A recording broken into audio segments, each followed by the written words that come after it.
ముఖ్యమైన డిమాండ్ మీకే. ఒకే ఒక్కటి, ఇదే. ఈ వేలెప్పుడూ ఉపయోగించేదే. వేలెత్తి చూపడానికి, ప్రతిదాన్ని ప్రశ్నించడానికే.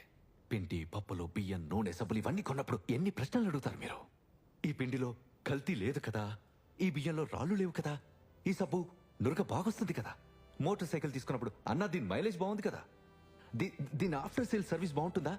ఒక చిన్న పెన్ను కొన్నప్పుడే ఎంత బేరమాడతావో, దానికోసం ఎంత ఆలోచిస్తావో, అన్ని చోట్ల ఎన్నిసార్లైనా ప్రతి దానికోసం ప్రశ్నిస్తావు. ఒక్క విషయంలో తప్ప, వ్యవస్థని ఎన్నుకునే సమయంలో తప్ప. 5 గంటలు వాడుకునే మస్కిటో కాయిల్కి కూడా ఎన్ని ప్రశ్నలు వేస్తారు. దీంతో పొగెక్కువ రాదు కదా, మంచి వాసన వస్తుంది కదా, దీనితో దోమలు చస్తాయి కదా.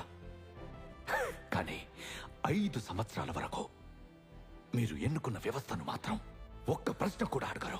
ఒక్క ప్రశ్న కూడా అడగరు.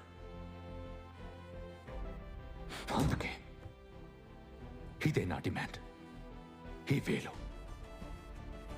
భయం, డబ్బులు, జాతి, మతం ఇవన్నింటినీ చూసి మీరు ఓటు వేయకుండా ఎవరు మిమ్మల్ని ఓటు అడుగుతున్నారో ఖచ్చితంగా ప్రశ్నించండి. అడగండి, వచ్చే 5 సంవత్సరాల్లో నాకేం చేస్తారని, నా పిల్లల చదువు కోసం ఏం చేస్తారని, నాకు ఉద్యోగం ఇవ్వడం కోసం ఏం చేస్తారో, నాకేదైనా జరిగితే మా కుటుంబం కోసం మీరు ఏం చేస్తారో, 5 సంవత్సరాల వరకు నా దేశం ముందుకెళ్ళడానికి ఏం చేస్తారని అడగండి. ఓటు వెయ్యకముందే ఏ వేలునైతే మీరు వాడుతారో అదే వేలితో ప్రశ్నించండి, వేలెత్తి చూపండి. ఎందుకంటే మీరు అలా చేస్తేనే ఈ దేశపు హెల్త్ సర్వీసెస్ సిస్టమ్ బాగుపడడానికి, పేద రైతులకు సహాయం చేయడానికి ఎవరు విక్రమ్ రాథోడ్ లేదా ఆజాద్ లాంటి వాళ్ళు అవసరం లేదు. కేవలం మీ వేలు చాలు. ఎందుకంటే మీ వేలికి చాలా బలం ఉంది. మీకు తెలుసా, ఈ డిమాండ్ నెరవేరితే ఎవరికి స్వేచ్ఛ దొరుకుతుందో? మీకు మీకు మీకు మీ అందరికీ స్వేచ్ఛ. పేదరికం నుంచి, స్వేచ్ఛ అన్యాయం నుంచి, స్వేచ్ఛ కరప్షన్ నుంచి.